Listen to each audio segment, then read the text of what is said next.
Good morning, gentlemen. Honorable Minister Moagi, Mr. Bruce Cleaver. Thank you for setting aside some time to sit and talk with us and answer some questions. We won't start with negotiations, but that didn't take long. We have a lot of guys with background in economics and good agreements, so maybe we'll get some tips out here. So we have a panel later today in the event on how to create sustainable diamond economies, and clearly we have two people here that have some experience, if not a lot of experience, in the field. Minister Moagi, what are your views on what are the keys to success? Thank you very much, moderator. And from the perspective of the government of Botswana, the critical success factors really relate to how we use our diamond revenues to actually impact the socio-economic lives of our people. And to say this, we also use the diamond ecosystem to actually reach out regionally and internationally in terms of how we use our diamond revenues for the people of Botswana.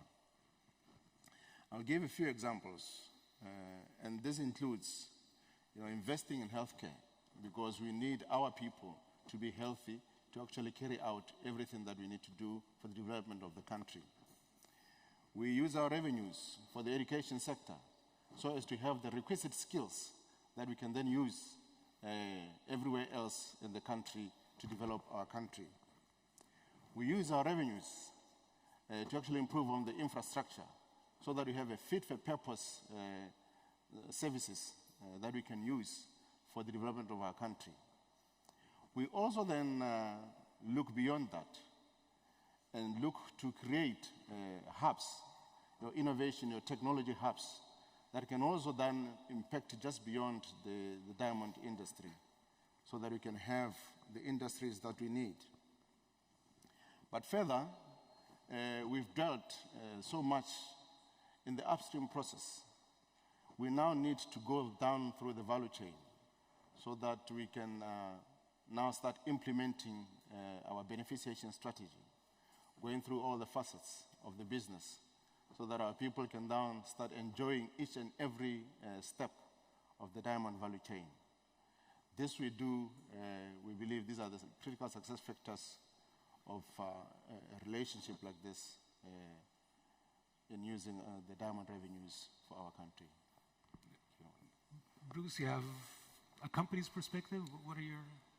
Yeah, I mean, my thoughts are very similar, actually, to the minister's. I suppose the way I look at it is it's not really feasible to have a successful, sustainable diamond industry if you don't have successful, sustainable economies in places like Botswana where a significant portion of the diamonds are produced. So, the way I look at it, these have got to be kind of in sync for us to make sustainable businesses for all of us in the room and all of us in the producer countries. And I think some good examples spring to mind. In the COVID period, the kind of terrible COVID period, I think there was tremendous cooperation between all sides here in order to keep the kind of long-term sustainability of the industry going. So, we spent a lot of time during COVID talking to the government, talking to Minister Moagi and his colleagues about how we collectively can work together to keep things going. The minister mentioned healthcare. One of the things that was really important to us in the period was to try and ensure that we kept our people as healthy as possible in Botswana and all the other countries in which we operate. And even though retail stores were shutting, you don't have to think back far, 2 years ago, it's very complicated to shut a mine for all kinds of reasons. It's very complicated from a safety point of view. It's very complicated to restart them. They're not like retail stores, you just close the doors in the morning. So we spoke a lot, and we determined to keep the mines going. And one of the reasons we did that is we wanted the whole supply chain, which is in Botswana, lots of local participation, to continue, to benefit from that. Really important people were healthy, that they had food on their tables, things like that. And so if we'd shut all of those things down, all that supply chain would have stopped. And I think, we actually carried on buying diamonds at a time when I knew we couldn't sell them, and we cancelled sites along the way. But we did it in very close collaboration with government, with a clear objective in mind, which is this will pass, and we need to make sure that we can create an economy and an industry that can sustain itself beyond that. So I think there are good illustrations in the company as well as to how we've done that. I think in the future we're going to have to think about different things, and I know we'll get on to later today talking about kind of topics of the future. But to me, the only way you can do this is if you do it in a way where you all recognize that in this ecosystem we all can thrive if we can thrive together, and we won't if we sort of fracture. I'll give you one example which has got nothing whatsoever to do with the diamond industry, but it is an illustration to me of where this all broke down. And people have heard me say this before. I mean, one of the things that I will never forget as long as I live is vaccine inequality. You know, we had 79 people die in the De Beers group, 78 in the Southern Hemisphere from COVID. And the only real reason is governments in the developing world couldn't get vaccinations quick enough, and governments in the developed world hoarded them. It's quite simple. You know, as I've often said, why should it be that my 20-year-old son in England should get 3 doses of a vaccination before my 85-year-old parents in South Africa could get 1?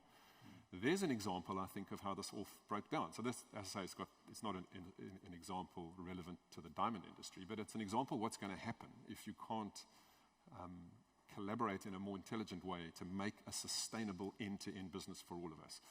And so, you know, my thought on this is you're not going to have a sustainable diamond industry unless you have a sustainable Botswana. You're not going to have a sustainable Botswana unless you have a sustainable diamond industry. And together we can make these things sustainable. Yes, yes.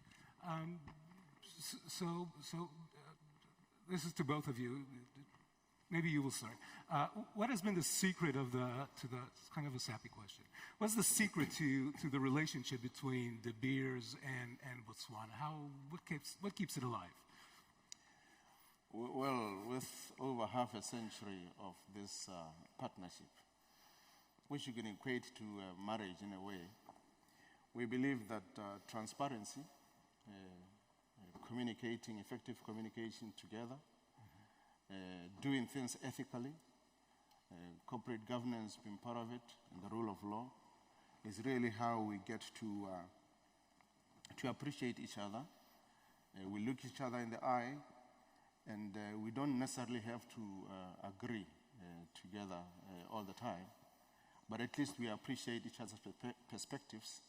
And because we see the value of this business for both of us, it helps us to sit down around the table, and then we can actually get to resolving a lot of issues together. One of the key issues also is the agility in terms of how we do things. You know, our business is very volatile, it's very uncertain, there's complex decisions to be made, and we need that agility to actually do these things. Therefore, this brings us to 2020, during the COVID era, where we've had to actually look at some of the operational issues that we had to deal with. You know, deferring some of the things that we needed to defer. You know, there were no sites where people come together to view our diamonds and things like that. We've had to change the way we do things, and we had to do that together around the table, given the nature of the business. So this has actually helped us to actually cement this relationship, because we looked into the longer future and said, if we don't do this together, we all perish. So the need to actually engage each other frankly, so that we can actually resolve an issue, has come to the fore in terms of how we build on this relationship. And we believe that over the years, there has been a fundamental strength from both ends. Those fundamental strengths is actually what is keeping us together to move beyond where we are today. Okay. I'm not sure there's much I can add to that, actually, because I think that sums it up. I think, you know, if you take a step back, you know, I mean, I go around the world and people often ask me about this partnership, and many presidents say to me, it's, you know, why can't we replicate it in our countries? And, you know, it's a model that I think the minister would agree people are completely envious of around the world. And although, you know, as the minister says, of course there are times when government has a different aspiration than a commercial partner, and we recognize that. But I think there's so many things that draw us together here, and Mr. Moagi touched on them. I mean, we all want the same thing. We want proper ethical value chains. We want to treat our people properly. We want proper governance, and we are we're almost obsessed with governance actually in the way we operate together. We want the best practices in the world. We want the best for the people. We want to be able to enhance the skills of the people, as the minister says. But I think most importantly is the point that he made, which is, when there are differences, and there are differences in any marriage, as everybody would know, those that are successful are ones where people can sit down and talk about them, as in an adult fashion, and resolve the issues. And those examples of what happened in 2020 are a good illustration. We went to government and said people can't travel, so it's not possible to have sites in Gaborone. And as the Minister said, it didn't take a long time for government and De Beers to agree that we would do them differently. It didn't go through a whole long process that required 6 months of agreements to be written and so on. And of course, the world has recovered, and we're all delighted to be back in Gaborone. So there's a good example, I think, of flexibility and trust. So it's built on trust, I think, but it's built on a very, very common set of values. And notwithstanding the fact that we sometimes have different aspirations, we have the same core values for the businesses that we operate together. Okay, so to follow up on this and the previous question as well, how does Botswana want to evolve its position in the diamond sector long term? We're going to get to the question about the contract later, but long term. Yes, obviously. Or maybe it's tied together. I don't know. You tell me. Obviously, we realized over the years that we've had the strengths, we've had the whatever we could get out of this relationship. But we also believe that there's continuous improvement in anything that we do. We spent a lot of time on the upstream process of our business, and we believe that as we evolve, it is time that we now go full hog on the midstream, go full hog on the downstream of the business, capacitate citizens in terms of getting into the cutting and polishing industry, into the jewelry industry, into the marketing and pricing of our business. And we believe that the time is nigh that these skills are imparted onto our people, and they're also capacitated to actually not just have the skills, but also now turn into owners of these businesses. So this is the evolution of how we see it as a government. We also believe in a knowledge economy. We believe that technology and innovation will also see our people through. We can also improve on our business as we get more involved in terms of technology and innovation in that space. And we believe that with this technology-centered approach, it will also transcend not just the diamond industry, but a lot of other industries in the country in our business. Therefore, we believe that we must now go beyond just being in the upstream. We must go into every facet of the value chain. And therefore, that is wealth to our people, wealth to the economy and the development of the country. So you mentioned technology, and I want to talk with you a little bit about one of the issues that we are constantly dealing with. There's a growing focus on provenance, demand that's coming from both consumers, but also from high-end companies in the industry. Do you see more importance in communicating? What do you see the importance in communicating about when a diamond comes from Botswana? What do you want the consumer to understand? There is a story behind where you get your diamonds. The consumer of today is actually looking at how that diamond has been sourced. You see, so it also helps the country to actually sell that story. It is just that about buying a diamond. It is about the emotional connection of that diamond, that natural diamond, to the consumer. And you want him or her to actually keep that relationship of actually buying that ethically sourced diamond, natural diamond. Therefore, yes, continually we need to up our scale in terms of talking about the provenance, how our diamond has been sourced ethically, without due harm to the environment, and how it has actually transformed the lives of the people. Because we now talk right from exploration to retail. And then we have to take everybody else through that story and how the benefit, the wealth from that, those processes has actually impacted their education, impacted their healthcare, impacted their socio-economic well-being. Therefore, yes, it is imperative, it is important that we continue to actually tell the consumer out there where and how their diamond has been sourced. Yes. And we know traditionally back then you just wanted a certain type of good without necessarily wanting to understand how that good was made. But now, as we increasingly go into the ESGs, we really need to be ethical in the way we do our things, just to make sure that all of these, which we keep in custody for the next generations, they can actually find when they actually come to be. Yes. And Bruce, I think he brings up a couple of interesting points. You know, selling diamond jewelry is always about telling a story. And the minister makes a compelling case about why we should say this diamond, a particular diamond, came from Botswana. But if we look at the history of it, we don't see a lot of success in terms of country-specific branding. Why do you think that's the case? I think actually the minister has touched on that, Edahn. I think that the world has evolved beyond just where the goods came from. So I think the days of French champagne, that simply because it's French champagne, it's going to sell at a premium to all other sparkling wine, are probably past. I think the question is now, and it's a question that retailers are asking and more consumers are starting to ask, certainly millennials and Generation Z are starting to ask this question.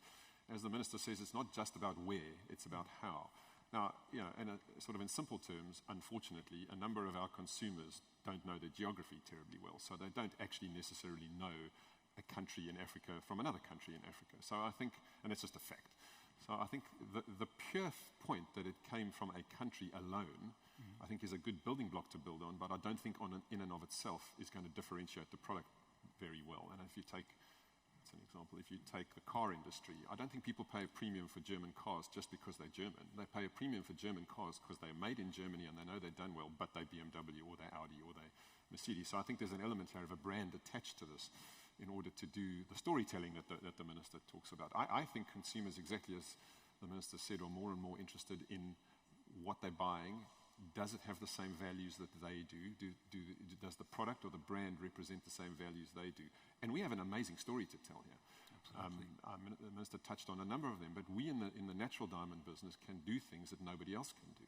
You know, the good that we do for communities is incredible. You know, the story I told earlier about keeping supply chains going and keeping many, many, many people employed and healthy is a really powerful story. You know, the work we do with women and girls, all the Building Forever work that we do, the work we do on provenance, the work we do on continuing to enhance ethical standards. Nobody else does that. Lab-grown can't do that, for example. So the question for me is now how do you tell that story and how do you attach the uniqueness to every single diamond a consumer buys, to what that diamond actually did. The schools it built, the roads it, the roads it built. I mean, you know all these stories about Botswana, but when we found Orapa in the 1960s, there were 4 miles of tarred road in Botswana. There are now 4,000 miles of tarred road. There's no way the lab-grown industry can do that. That's because the government wisely invested its diamond revenues for the good of the people. So those are the kind of stories I think we're going to have to tell. I think we have rich storytelling content, and we're at the beginning of devising more and more innovative ways of telling those stories. You know, Code of Origin in De Beers is a really interesting example of this because it's not just the country of origin, it's the whole story, as the minister mentioned. And I think that's why, to come back to your question, why a pure country mark alone probably isn't going to move the dial, but it's the building block for I think, some very rich storytelling and engaging particularly younger consumers in a way we really all need to think about doing better. I agree.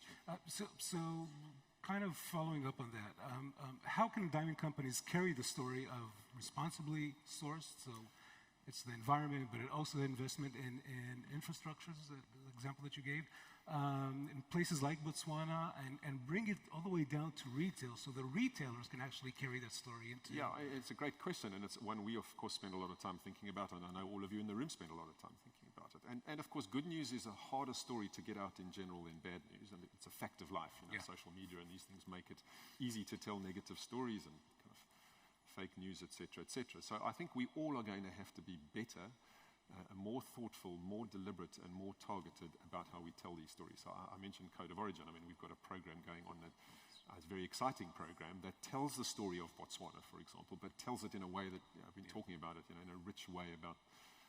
In due course, you'll be able to track the good that your diamond did all the way along the value chain. Now, that's got to be something we've all got to think about doing.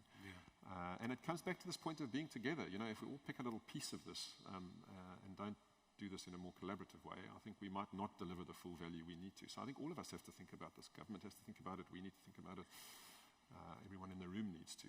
I think we need to think differently about the way we do it. We have different tools these days. We have social media, we have influencers and all these things. But it's not a particularly easy thing to do because, as I say, bad news travels fast. I think all of us need to be really focused on governance, on ethics, on supply chains that are absolutely the best they can be, because these are the kinds of things consumers demand. These are the kinds of things government demand. And we can do it. So I think it's a great question. I don't have a magic answer for this question, but I think it's one we all need to spend a lot of time deliberating and working on, and I know you'll be talking about that in the course of the day. And it's probably an evolving answer as well. And the answer today will be different to the answer in 5 years' time. The world moves on really fast, and we live in a world that is, the changes are so fast now that you have to keep adapting. Minister Moagi, do you want to? So government, there's a perception that government, producing countries see their needs, the midstream sees their own needs, the retail sector, it's kind of a disconnect. But I want you to follow up on that. How do you think a country such as Botswana should bring its story all the way down to retail? I mean, is there... We don't have a story as a country without all the stakeholders and the players, whether it is upstream, midstream, or downstream. Therefore, all of you have to come together and ensure that you can all tell a story, because it is a win-win situation in all of the participating partners. Therefore, whatever the midstream guys, the downstream guys, or the country does, we need to tell that story, because it is about the people at the end of the day. There are people working in the midstream, people working in the downstream, there are people in government, there are people in the country. All of this wealth is meant to actually impact those lives for the good of the country. And if all of you are together in this endeavor, then everybody else would actually appreciate what it does. Okay. You see, you get people go to work. They want to come back home healthy and not hurt. They want to have skills. They want to go beyond where they are today. So it is a cycle that needs to be weaved together with all the stakeholders. So kind of continuing that, and I want to take a slightly different direction. Botswana is now chair of KP. Any thoughts on the future of KP? Well, if we look at where KP is today and as when we started, I think the diamond industry would be in bad shape had it not been there, you see. KP has got its issues, and it needs all of us at the table to actually resolve those issues. So I believe that we need to continually look into KP and fix it. But it will be very bizarre and hurting to the diamond industry if the KP process was not there. So we believe that whatever the challenges that KP has, we need to continue working on those for the good of the industry, rather than to believe that we can simply just scrap it and move on with our lives. I believe that since its inception, there has been some good that has happened to the industry, and we need to continue to build on that and to improve on whatever is not currently obtaining at KP. So I still believe there's life for KP. It just needs all the members and the participants to actually sit around the table and resolve the issues. So we have a government representative that's at a producing country that says, we believe in KP, even though there's some criticism that says that it's not there. You're a founding member. What are your thoughts? I mean, I think we as an organization are in a similar space. I think the KP is an important building block in delivering ethical value chains that people want. It's not the only one, It's certainly one that governments generally have more control over. And then as you know, we've built out our best practice principles along the way, and we continue to evolve those. But there's many facets that go into ensuring that there's a completely ethical, sustainable value chain. And the Kimberley process is an important part of that. And as the Minister says, I don't think anyone would pretend it's perfect. I think it has brought stability to an industry, and I think when it was brought in, it was very effective. I would agree that there is more work needed to be done on it, and I think some of the work on the definitions definitely does need to be done. There is some momentum to do that. I think it has to be done inside the process. I don't think getting it done outside of the process is going to achieve anything. So I'm in the same camp. I think to abandon the KP now would be a terrible mistake. I think we do need to work together on reforming it, and we do need to work together on all the other building blocks we have to ensure ethical value chains. Just for example, it's only governments who can police customs. Nobody else can do that.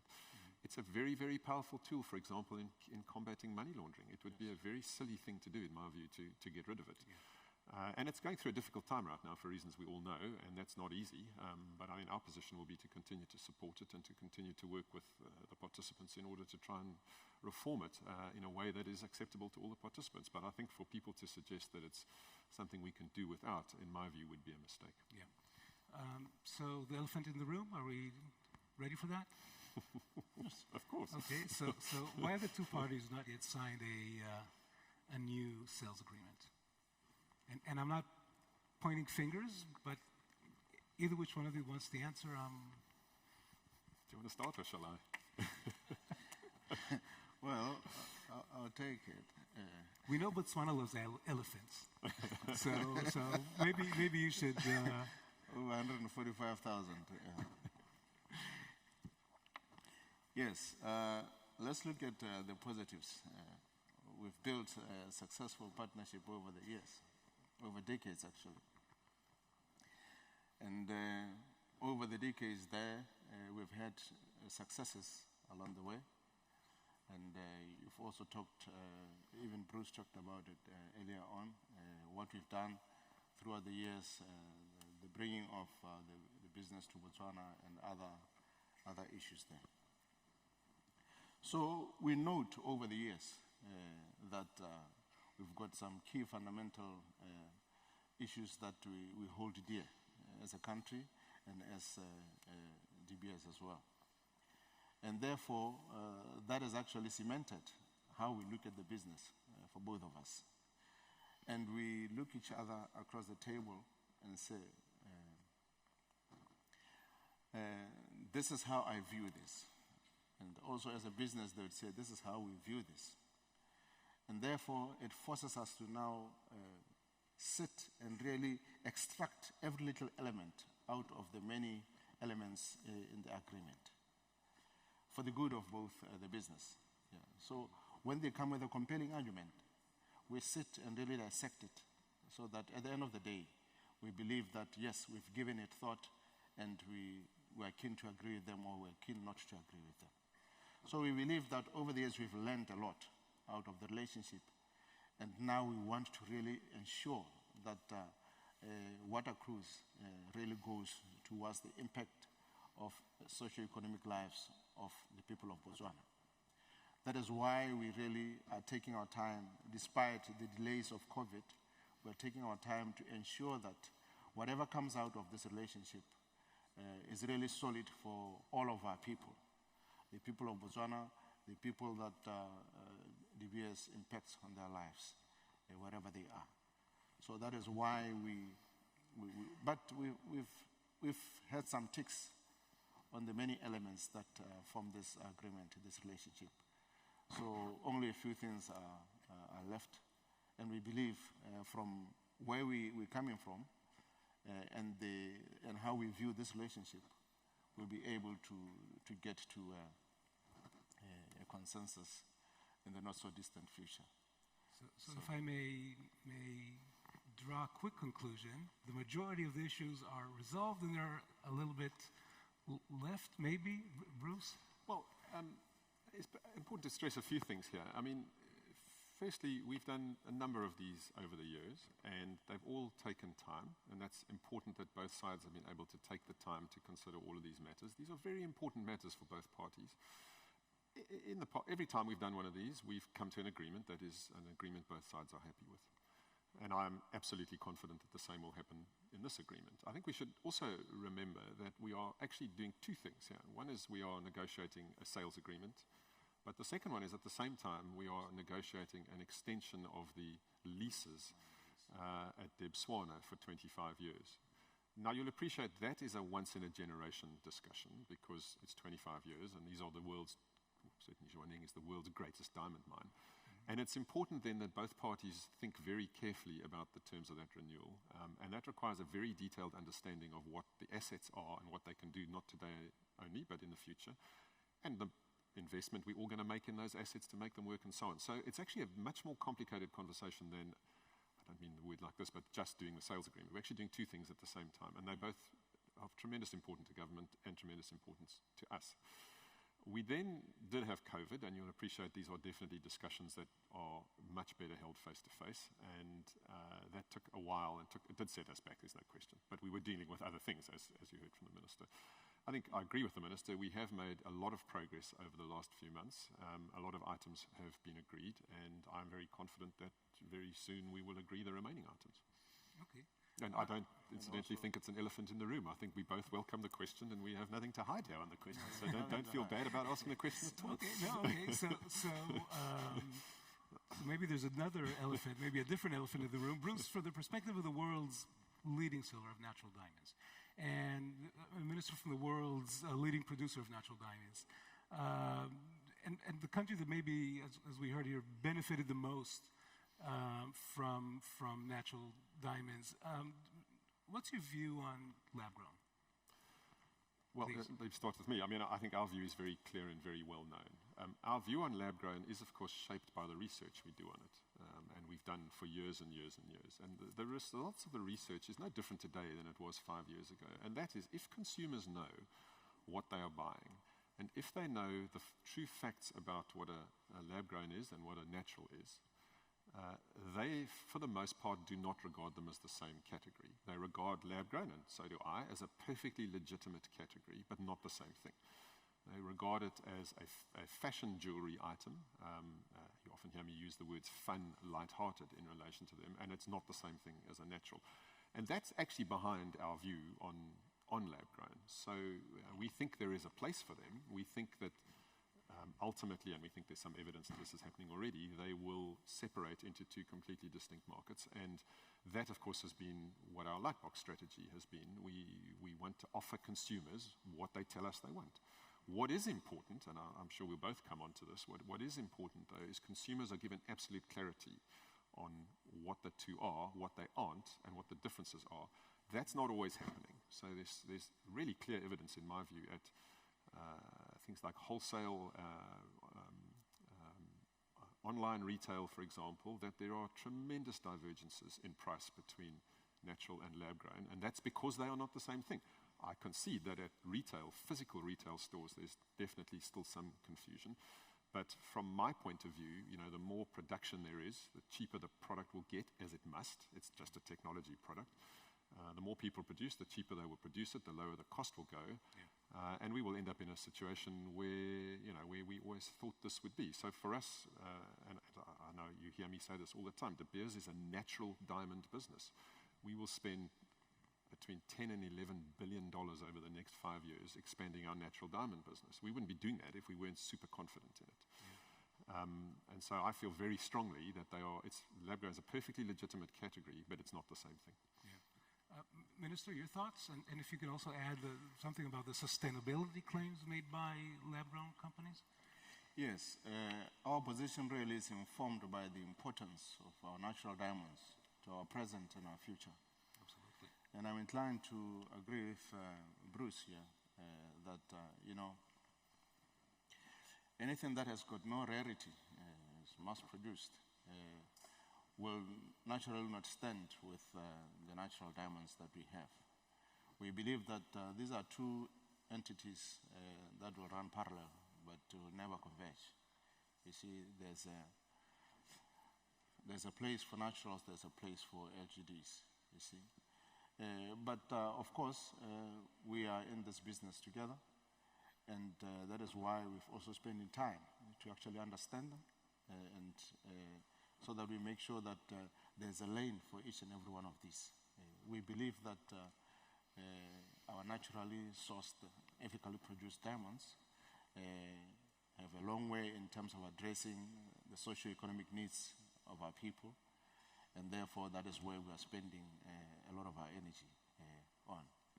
We believe also that the LGDs must be marketed for what they are and not marketed along the derailment and degrading of how natural diamonds are produced. Because at the end of the day, those two arguments can also be expounded by the natural diamond producers. But we believe that in business, it is about selling and marketing a product rather than chiding and degrading whatever your competitor is on about. I mean, I would agree with that. I think there are two things that are worth saying here. The one is, you know, I don't like, it's not everybody, but I don't like the way some lab-grown producers like to advertise their product by being degrading about the natural product. I think that's wrong, frankly. And I think, you know, by all means market your product, but I think let's just stick to the facts here, particularly as those facts are not true. And then the second one is, and again, you both touched on it, you know, there are some lab-grown producers who talk a great deal about sustainability. Well, firstly, we know that from the evidence is that the vast bulk of the lab-grown producers are not operating sustainable businesses at all. But secondly, they cannot begin to compete with the good that natural diamonds have done. So, you know, the story about Botswana, I can give you other stats in that story. I think there were 3 schools in the country in 1967, I think, and they're now 300 and more. You know, there's no way a lab-grown industry could do that. That's because the government used its diamond revenues wisely and built a country. And that can never be done by a factory that employs 50 people and produces the same thing again and again and again and again. As the Minister said earlier, there's no rarity in that, there's no uniqueness in that, there's no specialness in that. And so I do think it's something we do need to keep on top of as the natural industry. We've got a great story to tell, and we should tell it better. And we need to be thoughtful about people who we think tell stories that are not really factually accurate. And I think there's probably more work to be done there. So if you look about the long term, we know that diamonds, natural diamonds, are a finite resource. Any chance that lab-grown could actually step in and replace? I don't think so at all. I think, as I said earlier, they are two completely different categories. In fact, you know, you might even find one day that lab-grown is an entry product into the natural, whereas people might start buying a lab-grown and can't afford a natural, and as they get more wealthy, trade up into a natural. So you might find this is an additive benefit for the natural industry. But I think the supply point needs to be made as well. I mean, I've said for a number of years supply has probably peaked, but I've also said that if you look at the great mines of the world, they've got long lives ahead of them still. So we're not facing an era of supply falling off a cliff, and we're doing an enormous amount of work in Botswana and in other parts of De Beers about extending the lives of these great assets. I'm sure the Minister will talk about the Botswana extensions, and we're doing that because these are tremendous assets. But, you know, these assets will keep going for a long time. So when I talk about supply and demand, what I mean is supply is probably peaked, but will stay largely flat, I think, for 20, 30, 40 years, and potentially even beyond that, because often these mines have life beyond them. We just haven't done enough drilling to know that they do. Yeah, and technology will get better. So mining these complicated ore bodies will become easier, and it may be that there are other ore bodies out there that you can't mine today, but you can mine them in 10 or 15 years' time because the technology improves, and we should at some point touch on that because there's great work going on there. But I think it's important to stress, it's not as if we are facing, you know, in the next 5, 10, 15, 20 or 25 years, a natural diamond supply crisis. Actually, we're in a good space here. We're going to have broadly flat levels of natural diamond production. If we can carry on growing demand at above that, which I'm absolutely convinced we can do, we've got a great future ahead of us. At today's levels? At today's levels, yeah. Yes. Yeah. Interesting. Your thoughts, so we're talking about, he mentioned technology, Bruce mentioned technology. Do you think technology will change the diamond industry in Botswana? Indeed. I believe that technology will continue to actually impact the way we do things in the diamond industry. If you look into diamond producing companies, exploration for itself, you look in Botswana, well over 70% is unexplored. But now if you get into the technologies that they're using nowadays for exploration, a lot more of the country will be explored. Who knows, we might even find the next Jwaneng in those countries. Yeah. But it is the technology that is going to improve the way we do things, right from exploration, right up to retail. Further, it will also improve the way we do business. Safety is very paramount in our business. Future smart mining is what we're going to be bringing in. Automation. So that there's a lot more of the physical person coming out of the coal face, and then we do execution much more safely in things like that. Productivity, data analytics, those are the things that are going to be used more to actually get these things out of the way. And also, if you look in terms of the green technology, you see, the advent of hydrogen-powered vehicles, you see, that will reduce our carbon footprint. So that's technology working its way right across the value chain. So all of these things, including what Bruce talked about earlier, the blockchains, the tracer, this helps and further goes to the consumer, where the consumer now needs to know where that diamond has been sourced. So tracking of that is part of it. So yes, I believe that technology will continue to go a long way. We now moved, as Bruce mentioned earlier, from mostly our traditional open pit mining to underground mining, things like that. There's a lot of technology that is coming under there. A lot of technology that detects underground gases and things like that. So yes, there will be a huge impact in terms of how we do business in the diamond industry. So you actually touched on my next question, and that is, how do you intend to extend the life of mines in Botswana and get more out of it? Yes, there's a lot of work that is currently happening, now moving away from the traditional open pit mining. For instance, we're giving an example of Jwaneng mine, which is the biggest mine there, diamond mine there. They are now on to the last cut 9 of the open pit. Yes. The most economic from the studies that we've done so far is to now go underground on those cuts. Orapa as well, the extension of new cut 3, that response. We've got other diamond mines in Botswana. If I can just mention Lukara, they are now moving into underground mining because they've now exhausted the economic potential for open pit mining. So yes, we'll continue to use technology just to make sure that we can add another 50 years into the lives of our mines. And if I may add to that, I think technology is already changing the world for all of us. Just look back 10 years. I don't think we could have run our businesses 10 years ago through COVID, but we all did. We found a way, we spent our lives looking at a screen, but we found a way of doing something we'd not been able to do before. Yeah.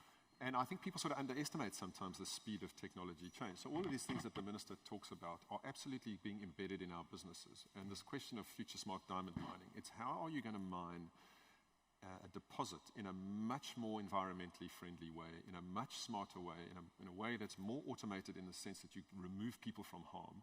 And there's already a lot of great work going on there in the mining space to do things in a way where you can keep people away from the coalface, where data is being used to analyze everything. But it's more than just that. It's a whole mindset change about how do you mine in a more gentle way, how do you work with communities more as you start rehabilitating mines from the day you start, rather than from a long way along there, the value chain. And it doesn't stop there. It's there's a huge amount of change going on in the midstream. I don't have to tell anyone here. There's all kinds of different technologies coming out. Tracer is one we've spoken about. We've got some others coming. Lots of other people are working on it. The retail world's completely different. Digital sales are completely different. Online is completely different to what it was 10 years ago. And that will change. So I think, to me, the opportunity to extend these assets' lives is completely linked in how the way we operate in a completely different way. The hydrogen fuel cell is a great example.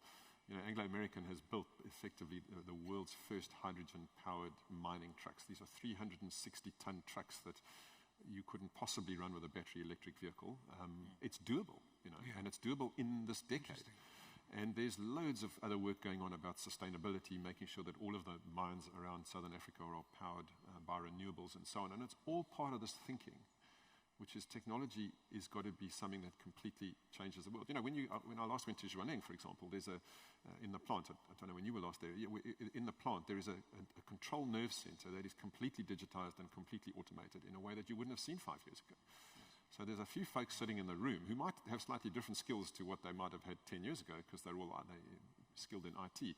And you know, they can tell you what's going on in the plant, anywhere across that plant at any minute without having to leave the control room. We've got, I'll give you many examples. You know, we're very big on something called predictive maintenance. So we've now got AI that can predict when a machine that's working on a mine is going to fail, so you can fix it before it fails. And those are just great, and that's obviously from a cost and time point of view is brilliant because you can fix it at its next maintenance cycle. You don't have to wait until it breaks in the field and then move it. And so I think those are just lots of examples of how technology will completely change the game for us, and I think will make for a better environment for all of us and allow us to invest more in communities while we're at it. So with all these new technologies, are we going to find another major diamond mine in the near future? It's a great question. I think we're making an effort to, I can tell you that. But also Edahn, with all these skills imparted, Yes. it is not just Botswana. These skills can be exported to other countries. I mean, there are lots of other diamond mines elsewhere. They need the skills. In as much as 50 years ago, we needed skills, and we brought in the skills through partnerships. So this is the time now that some of these skills can be exported to those countries who need these skills, to impart those skills. That's the knowledge economy. So we are looking into this because we know that once you've got the knowledge, you need to use it, and you can use it for the better elsewhere. Yeah. But just come back to that question on exploration. It's a difficult question to answer. Diamond deposits are not particularly difficult to find. Diamondiferous deposits, thanks. Economically extractable ones are very difficult to find. You know, you presumably heard these. There's some great statistics here. In the history of diamond exploration, about 7,000 kimberlites have been discovered, 700 of which had diamonds in them. 70 only were economically extractable, and 7 only, 2 of which are in Botswana, were what we call tier 1 assets, contained value of more than $20 billion. So there's no question that we will find more kimberlites. The question is, will we find more kimberlites that are economically extractable? As the Minister said, there's large parts of Botswana that are unexplored, and so it's quite possible that we will find one. What I am clear on, though, is that when we find one, as the De Beers Group anyway, we will build a mine in a completely different way because we have to take cognizance of all these things that I've spoken about in order to deliver them quicker. And have it built in from the get-go. And plan it from the beginning, plan the future better from the beginning, have it built quicker, more sustainably, less invasive, and so on. So I think there's actually an exciting world out there. It may be that we don't ever find another mega deposit, but there certainly will be deposits found, and I think as technology goes along, there will be better ways of extracting them. That's why I don't sit here thinking there's going to be a supply crisis in 20 years' time where all supply just falls off the cliff. I think we, as the mining part of the world, will find other solutions to ensure that supply is sustainable.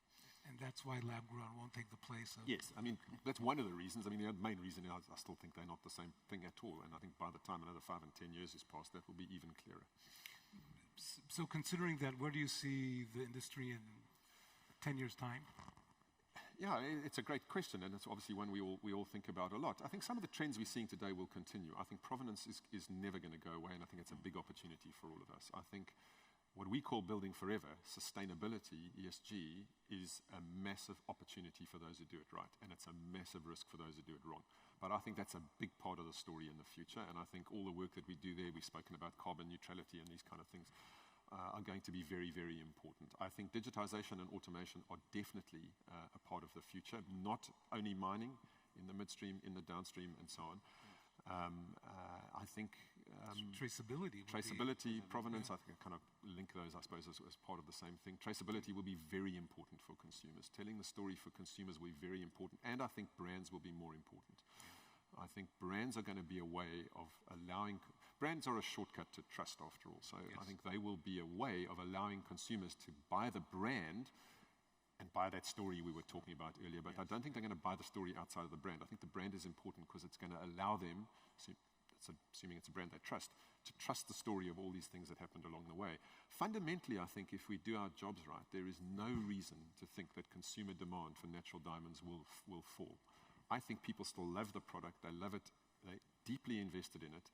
Yes, we've got to be better, and yes, we've got to be different, but that to me is the core of what will still drive the industry. And of course, driving demand is something we all got to do. You have thoughts on this? I mean, I see the wheels turning. Yes, I mean, I share the sentiment that Bruce is talking about. There's a long way to go, but there's a lot more of doing things differently due to technology that is there. Digitization space is also very key in how things are going to evolve. I mean, look into how we actually conducted auctions and other things during the COVID era. So these are the things that are really saying to us, the industry will evolve differently. We just have to be agile in terms of making sure that we can get to those decisions much faster and prominently like we do. And sustainability is key. Sustainability is key. Reducing the carbon footprint. Right now we have mines now, all of them bringing in solar technology and other green technologies in terms of how they produce their diamonds. So the story will keep on selling, that this has been done with due regard for the environment in that sense. So when you look into the ESGs, we are really saying we want to continue the good story of the naturals by ensuring that everything has been done ethically, has been done with due regard for the environment, has been done with our people in mind, because it is the people at the end of the day that really we need to take care of and make sure that they're happy and the socio-economic well-being is taken care of. So yes. Okay, so we're closing. We're close to the end. I have a question about.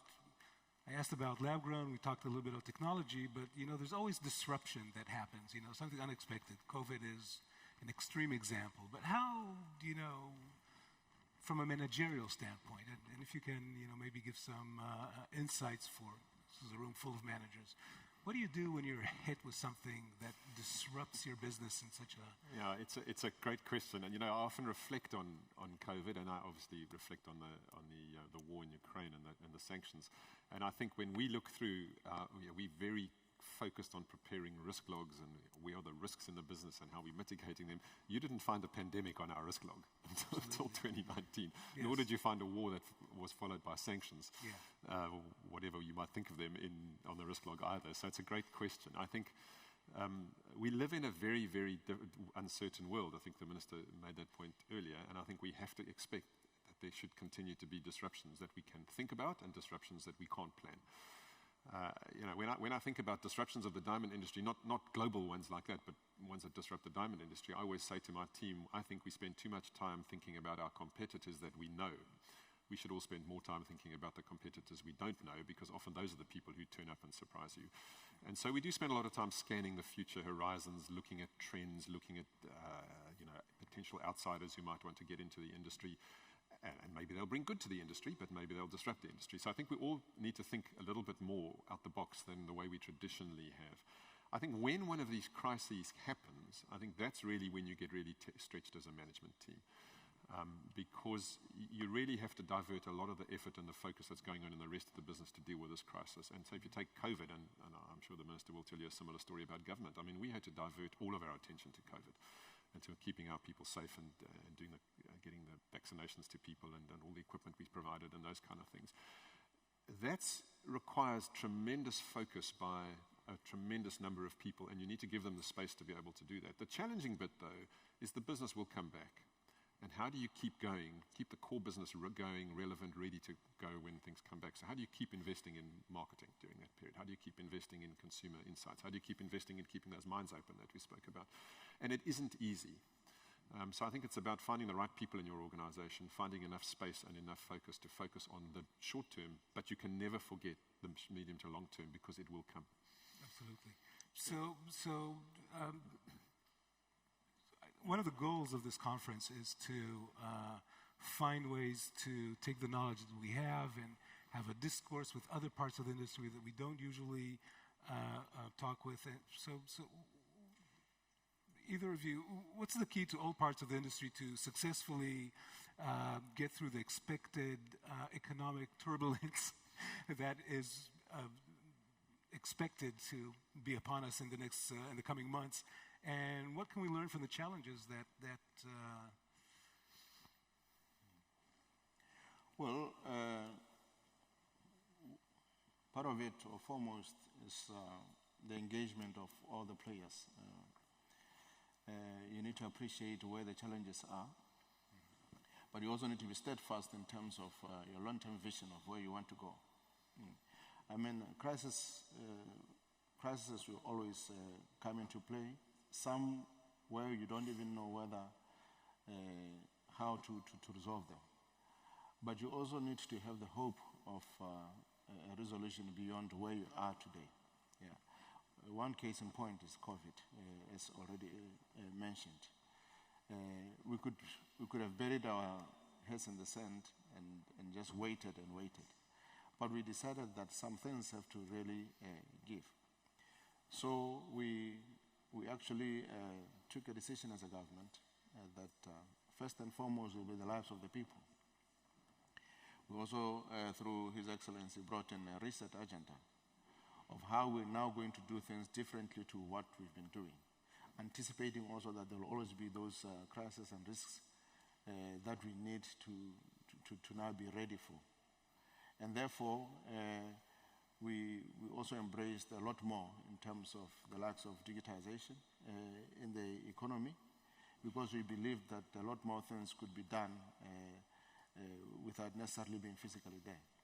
And so we accelerated and catapulted the way digitization could actually impact even the remote villages in terms of education, whereby there's remote learning and things like that, extension of the networks so that it can reach to all and sundry.